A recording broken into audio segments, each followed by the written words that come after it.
Здравствуйте, друзья! В эфире канал Ньюрашворд, и с вами я, Юрий Гемельфарб. У нас сегодня будет крайне необычный эфир, точнее, необычная тема. Сегодня наш гость, мой друг, европейский политик, президент Европейской ассоциации ингушей Ибрагим Льянов. Привет, Ибрагим. Приветствую, Юрий, приветствую всех зрителей. Ибрагим, почему я сказал, что тема будет необычная. Дело в том, что позавчера ты мне прислал материалы, согласно которым один из депутатов Госдумы предложил сделать суперкавказский регион, то есть объединить Чечню, Ингушетию и Дагестан. Ты много мне говорил, и, в общем-то, очень убедительно говорил, что для ингушей это будет плохо. Но я не понимаю в данной ситуации главное. А почему вот я и ты должны эту тему обсуждать, и я объясню почему, я объясню подоплеку. Ни в Чечне, ни в Ингушетии, ни в Дагестане, никто голос не поднимает против этого. Отсюда следует, они с этим согласны. Ребят, согласны, нормально. А мы-то с тобой здесь при чем?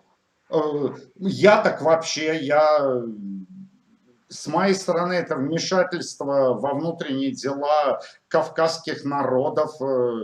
Если сами люди молчат, значит, их это устраивает. Вот ведь какая получается вещь. Ты выходишь на митинги в Брюсселе вместе с представителями очень уважаемого мной государства Грузия. Масса грузинских флагов, ингушский флаг один. И тот у Ульянова. Так, Ибрагим, может быть, тогда действительно наше-то какое дело? Вот в чем загогулина. Совет Тейпов молчит, народ молчит, чиновники молчат, все молчат. Ребят, молчите, значит, вас это устраивает. Да, я с тобой согласен. Я постараюсь ответить на это. Давай. Первое, насчет чиновников. Чиновники заняты личным обогащением, им наплевать на то, что там происходит. Это первое. Соглашусь. Допустим, интеллигенция, она сидит там в Москве, в Питере, ей тоже наплевать, лишь бы их не трогали, понимаешь, у них тоже личное обогащение. Простой народ, возьмем простой народ зашугали, понимаешь, поадресно идут, бьют, ты же помнишь, как эскадроны смерти там что творили в этой республике. Народ зашуган, но это берем там, который народ там, в Ингушетии, да, я их понимаю. Сегодня ты понимаешь, что творится в Российской Федерации. Там народ зашуган, слова не может сказать. Сразу статью шьют там, перепост, лайк, статья. Но десятки тысяч находятся здесь, в Европе. Это не то, что ингуши, также сотни тысяч и других соседей, чеченцев там, и другие, все нации находятся. Но я не хочу за другие нации говорить, у них своих и журналистов хватает, и своих там оппозиционеров хватает. Пусть каждый за себя скажет, я за свой народ скажу. То, что я выхожу один, я уже много лет это выходил, понимаешь, я тут с детьми выходил, с маленькими детьми, и мои дети на митингах выросли. Но почему? Потому что мне было тяжело и обидно то, что происходило у меня дома, понимаешь, потому что я эту боль на себе испытал. Я пострадал, моя семья пострадала, понимаешь? И я это не забывал, и мне покоя не давал. Мне, знаешь, вот совесть не позволяла вот эти все года находиться здесь в Европе, понимаешь, и ничего не делать в защиту бедного этого народа там. Поэтому моя совесть перед народом чиста. Я сделал все, что в моих силах. И плюс уже несколько лет эту тему освещаешь единственный журналист, который открыто, не боясь, правдиво освещал эту проблему ты. Единственный журналист, который открыто со мной лично работал ты. А другие-то почему с тобой не работают? Что ты один журналист? Значит, это никому не надо в Ингушетии. Не надо, ребят. Нет, знаешь, Юра, вот есть много так называемых так называемых оппозиционеров, так называемых псевдожурналистов, которые вот здесь сидят, даже здесь в Европе сидят, но им наплевать. Понимаешь, они лично свою тему прогоняют, вот их там прижали, им там что-то сказали, но пусть один из них скажет, что больше меня, что он сказал против этой власти. На меня идут какие прессинги, и их прессинги, и их слова, и мои действия. Какая разница между нами, правильно? Про прессинги свидетельствую. Вот недавно, крайний раз мы обсуждали тему очень смешного наезда Адама Делимханова на Льянова Ибрагима. Было? Было. Еще общение со мной, он тебе же поставил вину. Ну, это было очень смешно, но факт тот, что на Льянова наезжают, на меня наезжают, все молчат. Ну, ребят, ну если вы молчите, ну, значит, вас это устраивает. Более того, меня поражает, в Ингушетии есть совет тейпов. Самая демократичная форма правления, когда от каждого тейпа выдвигается самый уважаемый человек, и они сообща решают проблемы народа. Наилучшая, по-моему, форма. Они что? Я же приглашал. Я говорю, ребята, любой представитель совета тейпов, что тогда, когда это было можно, 3 года назад, я приглашал же в эфир, ребят, пожалуйста, я дам любому слово. Хоть один, кроме тебя, пришел, хотя ты не член совета тейпов. Кто заступился за Барахоева, Бараха Чемурзиева, за Зарифу Саутиеву, вот за всех политзаключенных, вы сами за них заступаете, ну если вас это устраивает, ребят. А мы тут при чем? Юра, вот смотри, насчет совет тейпов, это если бы он в правильном, нужном направлении, вот сейчас, в данный момент этот совет действовал бы, да, это бы ему, знаешь, цены не было бы. Но мы не будем говорить сегодня за всех представителей совет тейпов, которые там есть, да. Там есть, знаешь, там есть очень достойные, уважаемые люди, которые душой переживают за эту республику, за этот народ. Но там вот маленькая кучка есть, вот эта верхушка, которая уводит вот этот совет тейпов в нужное русло для власти, понимаешь? Вот если их сегодня убрать, с этого совета тейпа что-то будет. Но пока вот эта верхушка находится у власти, там, вот в этом совете тейпа, от нее толку не будет. Это я тебе открыто говорю. Почему? Потому что они ни разу, и ты, и я, ну, весь же в средствах массовой информации, что они же ничего такого, естественно, не делают. Они, дорогой Владимир Владимирович, ну, это я не приемлю. Я не приемлю это. Если человек сидит и представляется от имени народа, понимаешь, от имени народа, и в это же время говорит, дорогой Владимир Владимирович, он хуже этого Владимира Владимировича. Понимаешь, он хуже. Он враг ингушского народа. Поэтому вот насчет объединения, давай перейдем. Вообще я о них говорить даже не хочу, мне, знаешь, нерв поднимается. Вот насчет объединения. Вот то, что сейчас они вот протаскивают, это такой же вариант. Вот сейчас в Украине что происходит, вот ты видел, ДНР, там, ЛНР, там какие-то придумали, какие-то искусственные какие-то государства, республики, я не знаю. Сейчас Херсон, Полтавщина, потом Львовщина, там начнется, понимаешь? Точно такой же сценарий здесь. Но от этого выигрывает кто? Вот объединение дагестанцев, чеченцев и ингушей выигрывает кто? Кадыров, больше никто. Мы не выигрываем. Но сами чеченцы молчат, ингуши молчат, Дагестан молчит. Ты понимаешь? Вот я приведу один пример. Несколько лет назад замечательная журналистка Елена Масек из «Новой газеты», прошу прощения, она разместила материал о том, как в Чечне какой-то там престарелый чиновник взял в жены 16-летнюю девочку. Сами родственники молчали, девочка молчала, окружающие молчали. И когда буча поднялась в российской благосфере, Кадыров сказал, а что вы лезете в чужую семью? И понимаешь, ну меня сложно заподозрить в симпатии к Кадырову, тебя тоже. Но ты понимаешь, что в данной ситуации он был прав? Все молчат, а действительно, а что вы лезете в чужую семью?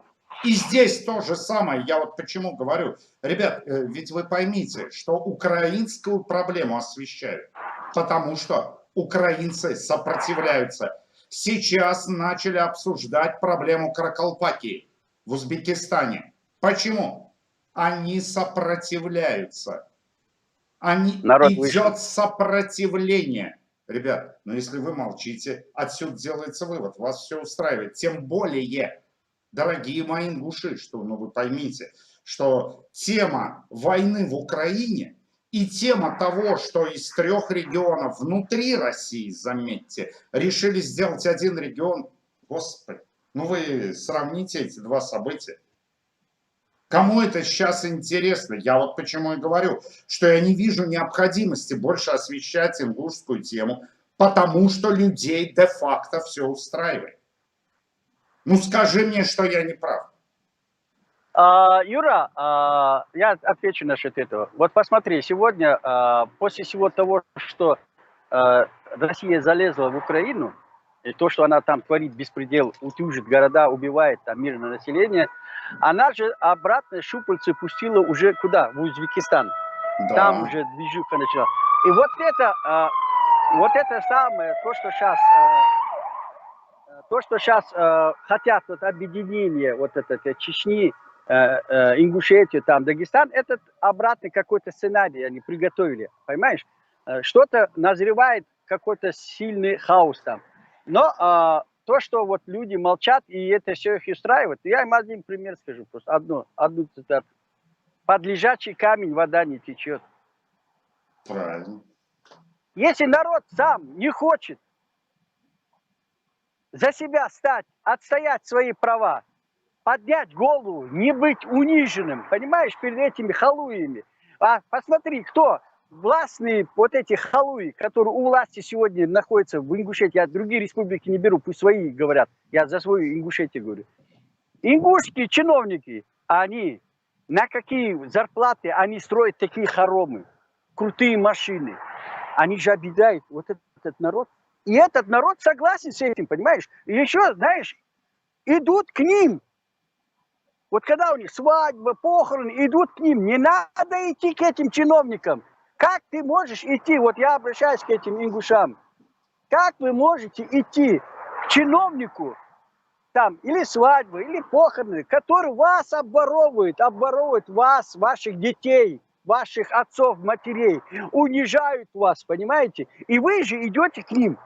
Они знают, что вы будете молчать, и поэтому они залезли вам вот сюда, на шею, свесили ножки, и как хотят вами управляют, издеваются над вами. Но один раз вот стряхните плечи, скиньте их.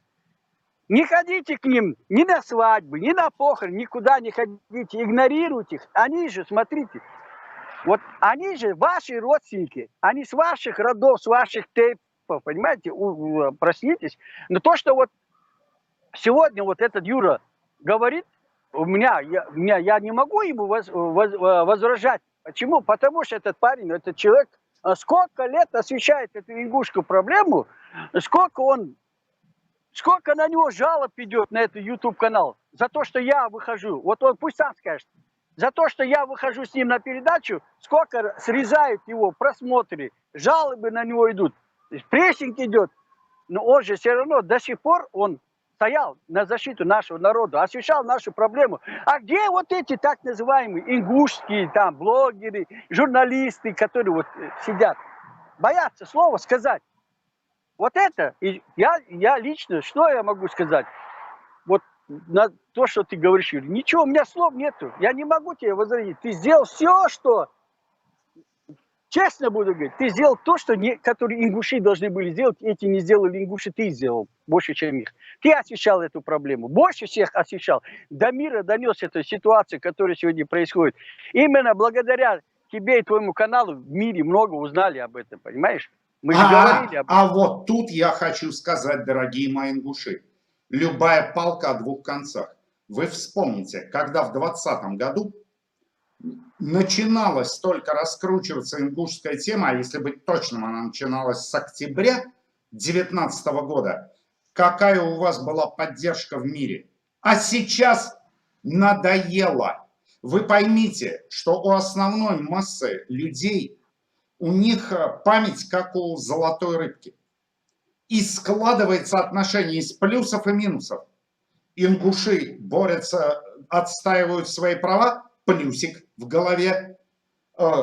У ингуши заступаются за своих политзаключенных, плюсик в голове.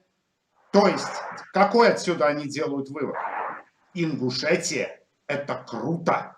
За Ингушетию надо заступаться. А в демократическом обществе, если люди поддерживают какой-то вопрос, значит, в этом же русле идут и политики. Задай вопрос вот тому же западному обывателю. А почему вы тогда, вот 2 года назад, 3 года назад поддерживали Ингушетию? Он, думаете, вспомнит? Ага, сейчас. Он не вспомнит. У него это складывается по принципу плюс-минус. А сейчас ушла тема, сейчас вот вы, хоть в Израиле, хоть в Германии, хоть где, задайте вопрос. А в Ингушетии происходит такое. А где это, они спросят? Это как та блондинка задает вопрос другой блондинке. Слушай, а как правильно писать? Иран или Ирак?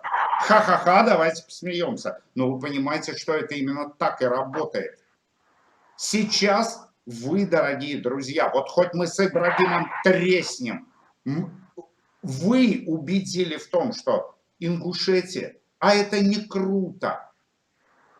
Вот результат. Как Юра, вам противодействовать? А я не знаю. Вас поддерживают, но не могут сделать это за вас. Вот ведь в чем проблема. Юра, вот на протяжении 23 лет, вот 23, почти уже 24 года, я эту проблему ингушскую поднимал здесь в Европе, тащил это, понимаешь, говорил про эту ингушскую республику, про мой народ. Все, что в моих силах, я делал. Но вот говорят, один в поле не воин. А я был воином один, понимаешь, я вез эту тяжесть на себе, я доносил это, говорил это, все это поднималось. Мы много раз делали заседания, и в Европарламенте прослушивания делали, много мы работы делали, и ПАСЕ, и Совет Европы, Европейском, везде мы эту тему Правильно, правильно. А когда это было? Когда ингуши сами стали сопротивляться. Нет, это раньше было. И даже еще тогда не сопротивлялись, я один шел вот эти года. Но слушать-то тебя начали, когда появилась обратная реакция. Правильно, а сейчас вот мы к этому и пришли. И вот смотри, вот сейчас, в данный момент, понимаешь, если вот люди сами ничего не хотят, если люди не хотят, если они действительно уже так, знаешь, как получается, вот так получается, что ты навязываемся, понимаешь, что Да, так получается. Вот. Так получается, я так считаю. Мне тоже это надоедает, я уже не маленький ребенок, понимаешь, я уже не мальчик. И здоровье тоже не позволяет, и уже я тоже устал. И стресс, нервы, все это, знаешь, это же нервные клетки не восстанавливаются. Поэтому надоедает, надо какой-то выход делать. Если народ хочет скинуть кандалы с рук, с ног, с шеи, то они должны дать об этом знать. Даже вот посмотри, даже далеко не надо ходить. Сколько тысяч здесь людей находится, даже вот они, это видео, вот сейчас мы с тобой сделаем, посмотришь, 2% из этих людей не посмотрят это видео. Да. Даже это они не делают. Я не говорю о тех людях, которые живут в Ингушетии, да, там им прессинг, там за лайк, там туда-сюда, комментарии, их там прессингуют, там ЦП, там ФСБ. Но здесь вы живете, здесь даже не надо комментарий, лайк поставьте, просмотр сделайте, они же этого даже не делают. Здесь кто их проверяет? Не мне это плюс, это не мне, вы же продвигаете ваши темы, больше люди видят, больше информации выходит. А об этом народе же говорится. Это же не говорится, чтобы Юра и Ильянов там деньги заработали на это. Мы же не зарабатываем. Понимаешь? Нужно осознавать, но я не знаю, как это подойти. Вот посмотри, сегодня, посмотри, что он сделал. Путин. Белгород, Курск. Начал сам же. Ну, это же, мы же помним, когда он к власти приходил, как он дома взрывал. Точно Да. такой сценарий сейчас обратно. Сейчас что сделают? Скажут, вот видите, украинцы уже взрывают жилые дома, мирное население атакуют. Сейчас какую-то они конкретную, знаешь, какой-то жар приготовили за счет этого. Мы знаем, как он шел к власти, Путин, какими Да. способами он шел. Вот сейчас, вот это Белгород, вот это Курск. Курск, это к чему? Значит, что-то приготовил, что-то коварное приготовил.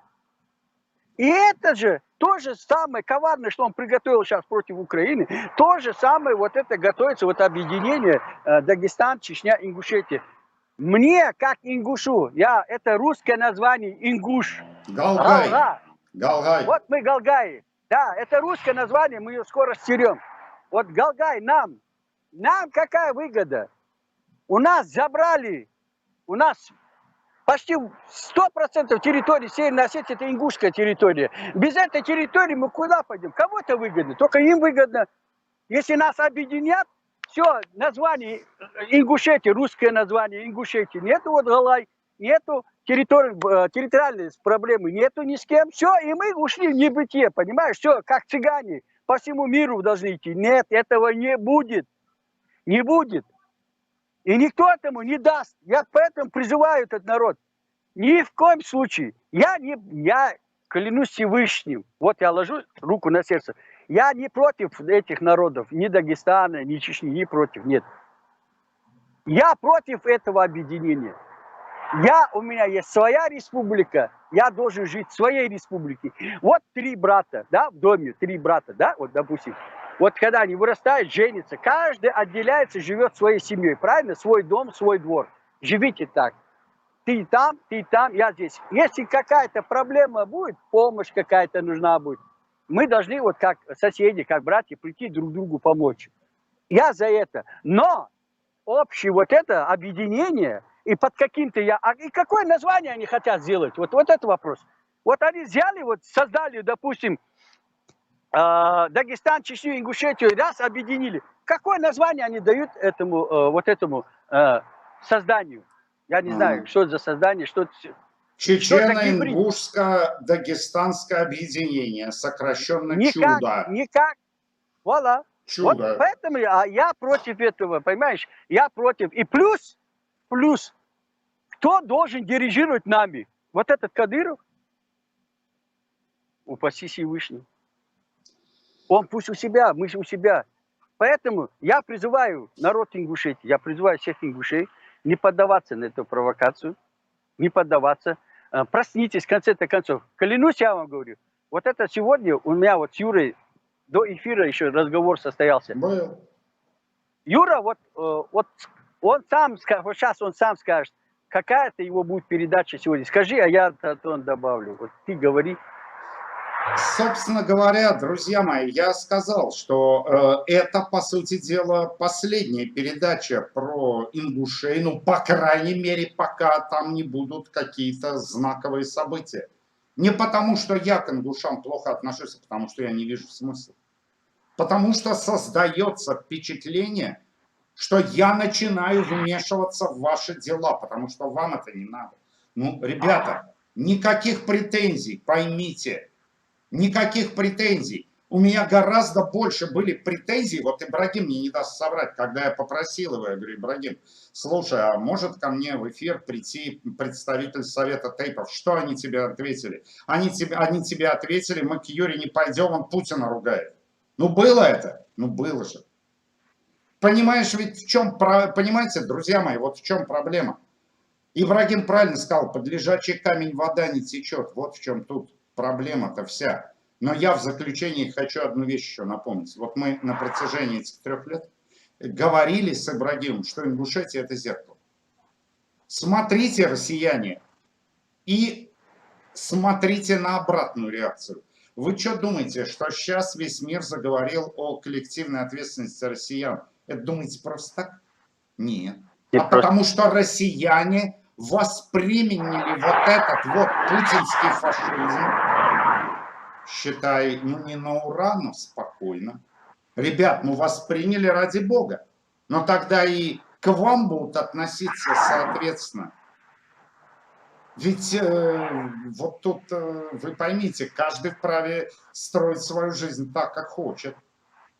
Но вы не хотите, И, а я тут при чем? Как-то вот так, Ибрагим. Юра, я тебя понимаю, я тебе не могу возразить, потому что я полностью тебя поддерживаю, я полностью с тобой согласен.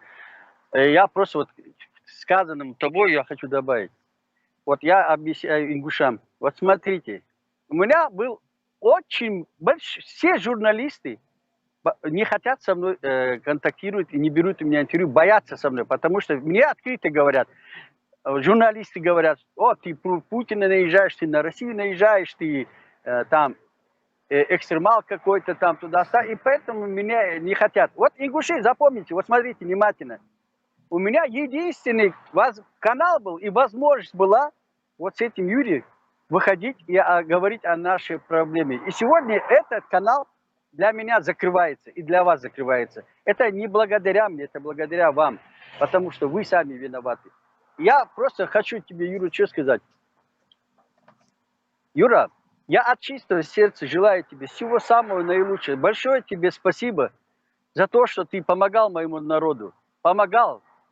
Ты помогал бескорыстно, понимаешь? Не имея, вот там могут люди, кто-то что-то сказать, что ты насчет кого-то зарабатываешь, клянусь, я им говорю, всем открыто говорю, я до сих пор не врал и сейчас не буду врать. Ни один сантим, ни один рубль Юра не имел от ингушей. Наоборот, он всегда помогал. Я его просил, говорю, Юра, я для этого народа открыт, я буду, пока я жив, заступаться за этот народ. Это и твои слова были? Твои. Да. Юра помогал. Поэтому сегодня кто-то там, если будет навешивать на него ярлыки, они вам обратно в сторону возвратятся. Поэтому не надо его грязью поливать. Юра устал, я его понимаю.